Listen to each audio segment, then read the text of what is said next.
How's it going, everyone? It's Liam Caddison here with another episode of Brooklyn Nine-Nine, as we're on episode 10 of Season 3, as we did battle against the Swedes last week, which is quite a way to open things on. No, it was more so Rosa and Jake trying to not let, I guess, the Swedes kind of undermine them. There were certain comments that were made and certain quips thrown back and forth and whatnot, but yeah, it wasn't just, you know, I guess a battle against the Swedes, but it was also a battle of friendship as well, with the fact that Jake was trying to wonder, you know, why Rosa kept shutting down. Well, I would say outside of work talk, mainly it was about what to get Amy, but yeah, there was, of course, this attempt to preserve their friendship as well, so yeah. But it was an episode full of shenanigans, especially with Holt and Boyle as well, with how things got a little aggressive there. So yeah, it was really great stuff. So why don't we get into episode number 10 of Season 3 for Brooklyn Nine-Nine. Let's go. And so we wouldn't recognize my handwriting. Oh, for crying out loud. Captain. Santiago? It's going to be all squiggly, so, isn't it? Just to recap, you left an unmarked package I on the police can't captain's write desk with on a this random Monday with a suspicious message written on it that looked like it was scrawled by a crazy person. Mm-hmm. Bomb! There's a bomb!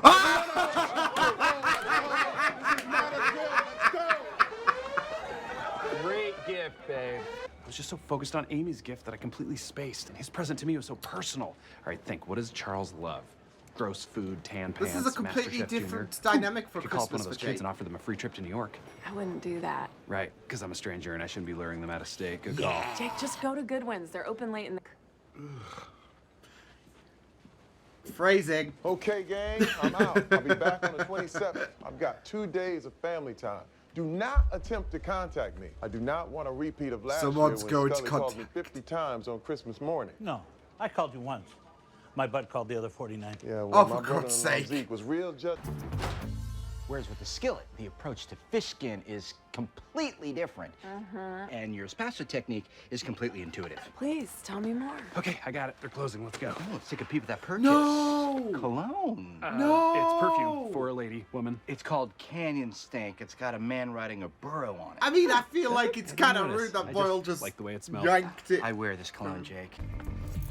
They're sealing the exits. Oh my God. It's real life Die Hard.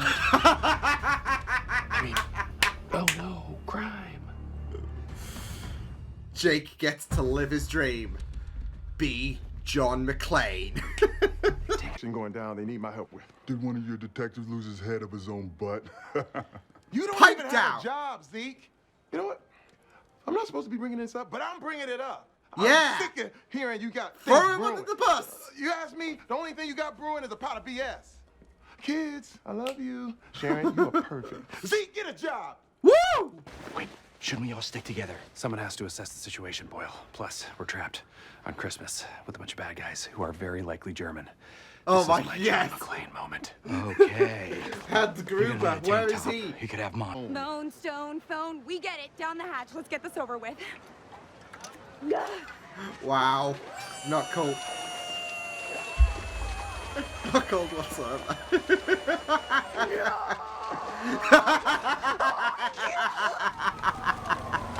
I am Ding Dong. The vulture. That's right. Oh, it's me. for crying out In the flesh. loud. Happy Kwanzaa. Oh, man, you can't say Of that. course, we haven't seen the last of this douchebag. Are you in position? I'm here. Oh, great. The bad guy's name is Matt. Matt. Sorry that took so long. Gina, Effing you doing okay? Matt. You scared? I'm scared you won't let me make a flamethrower and use it to throw a flame. You're right. I will not do that. You're We're gonna gonna stay here use and the keep hiding. flamethrower. Boyle and I are gonna handle the safe. Okay, so it's really 7 robbers, 2 cops, and 1 Gina. Yes, exactly. Where's Gina? Oh, she's using the flamethrower. There she is. Yippie Kayak. Hairspray. She is incorrigible. Oh no, Gina. That sniper, he'll shoot whoever I tell him to. Even you. No. What? Fine. Yeah. Then he'll sit on any rooftop I tell him to. Hey, go sit on that rooftop, guy. Look, Guy, you don't just even give know his Jake a name. chance. If he fails, then you can storm the building. I'll give him a chance to sit on his little white butt and wait for me to come rescue him. I- You tell him this that I'm dickhead. Liam Neeson. There and gear our asses up.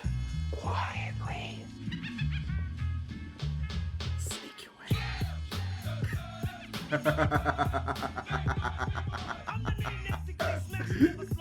It's like slow-mo.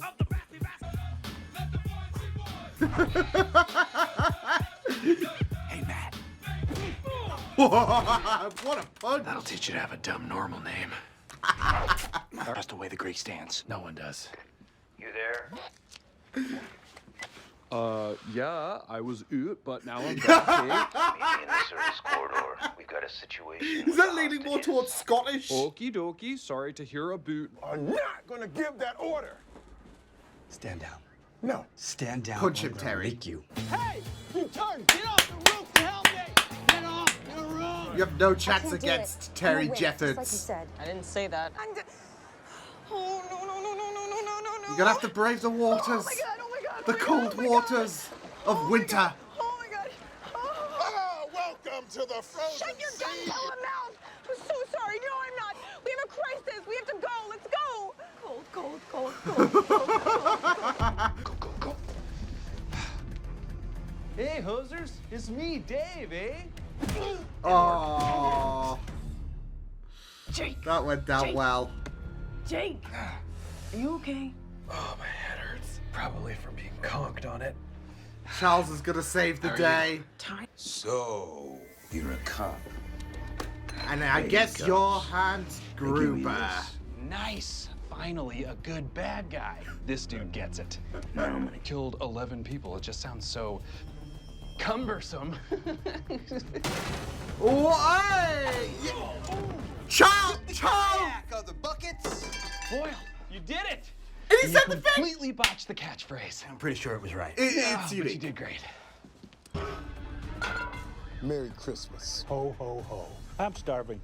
Starving, we had a thing going. Scully and Hitchcock, though. Holy shit! This is truly a Christmas miracle. So glad you're okay. And I think you should take it. It's the next step to becoming a captain. I didn't do anything. It was all Jake and Charles. Spoken like a true captain. Also, you are in trouble. You're suspended 1 week.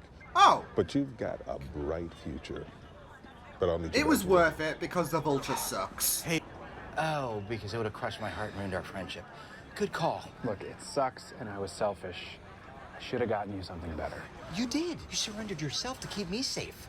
Not only that, you sacrificed your John McClane moment. I was gonna Should've been say, you he saving gave Yippie him John Kayak McClane. bucket. The flamethrower! Get it! Oh no! Oh my! Ooh, I thought she was gonna burn him alive there. It worked! The flamethrower worked! Yeah, Tina, no! Somebody take her down! She's having too much fun with it, and I don't blame her, to be fair. Oh man. Oh, that was great. Especially, of course, incorporating Die Hard into the mix of things. Like, obviously, you can't say the full thing, right? In Brooklyn Nine-Nine. But, that's what I'm saying. It's a unique edition, I guess. So, yeah. Oh, man. I mean, obviously, when Jake got captured, you just knew that, well, Charles is going to have to save the day. He's going to have his big moment. Didn't expect him to just go full John McClane, though. Not just with, of course, the quote and the vents, but also the vest as well. So, but I just thought that was pretty wonderful. That was a fun Christmas adventure. Not just in terms of Terry dealing with the vulture, and I kind of like that as well, that they incorporated the vulture into things, more so be of a nuisance than, of course, an antagonist. But I guess with this being a Christmas special, I guess you could say, they incorporated something that is very, I guess, memorable in terms of an antagonist. But then again, you've got your Die Hard references as well with the robbers.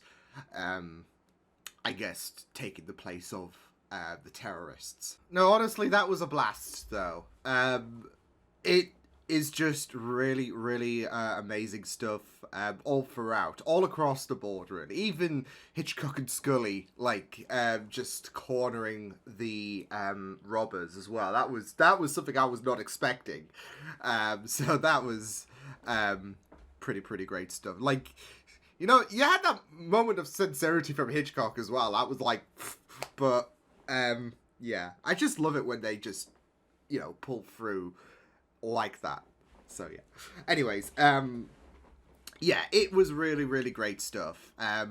I remember watching Die Hard a couple of years ago for the first time, actually.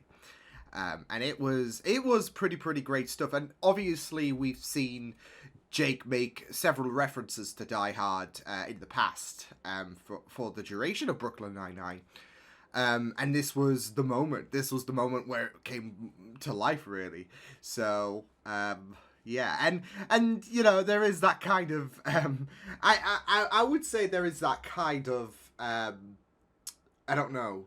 I don't want to say bitterness, but there is that kind of bummed out feeling, of course, that he never got to be fully John McClane, and that went to Boyle. But I guess that kind of compensates for Jake forgetting to get Charles a present. So yeah, though obviously there were understandable reasonings to why Jake wasn't going to be fully upfront. So when Charles decided to chime in to get a gift for Amy, it threw a spanner in the works. Although it was for the best, I guess, because you know, had the three not have gone to that shop, then things would have been absolutely dire and whatnot. So yeah, but so yeah, Charles being John McClane, I think that kind of compensates for the present and all of that. So yeah, but even if he did botch the famous line, of course. So of course you can't use that F-bomb, can you? So but yeah, it was really great stuff all around. There were like characters who really rose up. Well, not just rose up for a very serious situation and all of that. No matter who it was, whether it was Terry against Zeke, it was great to see Zeke again. You know, because it did set up Terry just standing up to him and being done with his bullshit. But it was also Amy. I guess she was standing up against Holt as well, because she's usually very not in the way of putting him down or anything, but we obviously know Amy has such high regard, and she would never want to raise her voice against Holt. So yeah, and obviously seeing the messages on her phone. It was like, not only did she run into the water in the face of coldness, I guess, not danger, but coldness. But excuse me. Yeah, she told Holt that you need to silence. This is no time for celebration. Jake, Gina, and Charles are in trouble. So yeah, but yeah, it was just really great all across the board. Even Gina at the end with the bloody flamethrower as well. Obviously, that was going to get used. But that was also another great thing about this episode. There were certain things that you knew were going to come to fruition. Like Terry saying, no one called me. Someone's going to call him. And, of course, the flame... You can't miss out the opportunity of the lighter and the, you know, hairspray, wasn't it? Yeah. You can't miss out on that one. And thankfully, they saved it at the very end with Gina just enjoying it a little too much, I guess. So, yeah. But it was also really great to see Gina out in the field as well. I mean, obviously not in the role of a cop or whatever, but we know that she is not like the other members, well, not like the majority of the members of the 9-9, where you'll see Rosa, Amy, Jake, they'll be out in the field and all of that. So yeah, of course, this wasn't ideal, and this wasn't planned for Gina, but it was still very, very interesting to incorporate her into the thick of it, if that makes sense. So yeah. And going back to the, you know, standing up against people thing. It wasn't just Terry standing up against Zeke, but also the Vulture as well, because the Vulture As per, was thinking about himself rather than the safety of other people, and he was trying to take advantage of the hostage situation. And Terry decided, you know what? I'm not gonna let you. I'm not gonna let you have this. So he dealt with him his way, and obviously. We all feel that Terry and him getting suspended a week. I mean, it's a week, yes, but still, it is bullshit because the Vulture is bullshit. But it was worth it at the end of the day, I guess. Not just that though, but there seems to be a leeway for Terry in terms of a future position with that lieutenant thing that Holt mentioned. So. And that's it though. He pulled through. Because obviously he did make that he did make it clear no one call me whilst I'm with my family, but this was a very dire situation, and Terry had to handle things really. So and he's gonna look out for family anyways. Family's always gonna be important for him, whether it's his biological family or whether it's the 9-9. It's no secret that he does have a huge admiration for his family, and if especially if Gina, Jake, and Boyle are in a very, very perilous situation, he's not going to let some egotistical bastard just try to jeopardize things. So yeah, he trusts what Jake is doing, etc. And really, Vulture was more so thinking about his vacation or whatever, rather than handling the situation efficiently. So again, that was a really great moment with him standing up. So yeah, but yeah, it was just really, really great stuff. With the whole Die Hard situation, it was just pretty great stuff. Yeah, I just really loved it. So yeah, pretty fun episode overall. So yeah, but I did really love the heavy Die Hard references. I mean, this might fly over people's heads if like they haven't watched Die Hard. I mean, I'm not gonna judge as well because, like I said, it was only a couple of years ago since I first saw Die Hard. So yeah, and plus, you know, there's been movies that have been late to the game over in regards to Lord of the Rings, for example. That's a very popular one that I only saw like a couple of years ago.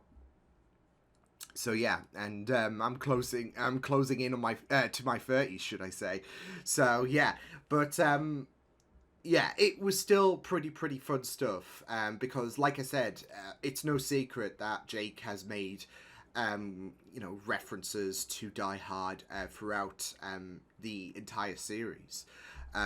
So this is like the inner kid in him just coming, like, you know, the term like a kid at Christmas. This was Jake at the end of the day. So he was able to have that come to fruition, and voila. So yeah, he didn't get to take Bruce Willis's role, but yeah. So I also got to say the cold open killed me as well. Again, we've had Amy make we've had references being made that Holt is not really the guy to receive gifts from people, especially within the 9-9. Get some water in me. There we go. Ooh. Anyways, yeah, we know that Holt is not particularly the kind of guy that is, I guess, welcoming to gifts from the 9-9, but yeah, I just really loved that Amy tried and failed spectacularly. Because I was just thinking, I don't think I can write with this hand. This is not my writing hand. This is my writing hand. So if I attempted to draw this, I would think it would be more so squiggly, if anything. But the end result was just beautiful. Like, Holt just worried about a bomb and on all of that. And, yeah, so, oh man, but for a Christmas episode, I feel like this is probably my favorite, because we've had a few, like the Halloween episodes and I guess the Thanksgiving episodes.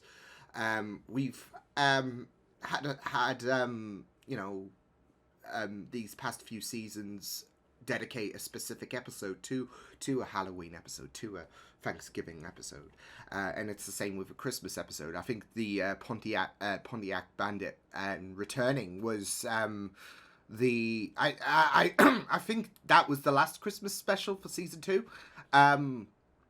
But I gotta say, I really loved this in terms of like people standing up to others, especially for Terry's sake, because obviously we know that Zeke undermined him quite a lot, and Terry decided, you know what, I'm not taking this bullshit anymore. I'm gonna put you down, buddy.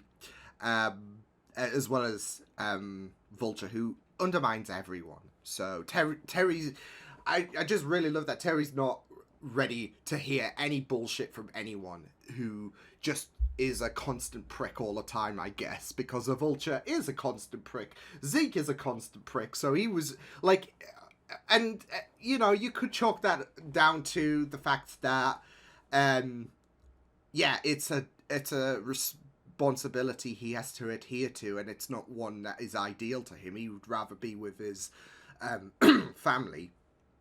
But at the end of the day, some people just need thrown into the sun because they just keep undermining people and they just continue to be a nuisance to people. So, and that's Vulture, and that's Zeke as well for Terry, I guess, at the end of the day. So, yeah, but for a Christmas episode, I feel for Brooklyn Nine-Nine's sake, I feel like this was my favorite, especially with you know, like I said, standing up against people, the die-hardness of this episode. It was just a pretty fun and enjoyable episode. So yeah, but I will see you guys next time. Hope you guys enjoyed this reaction. You can check my videos on the right if you want to check out more of my content. You can also subscribe to my media feeds and channel if you want to. Hope you guys enjoyed this reaction. Hope you guys take care, and I'll see you guys next time. Toodles!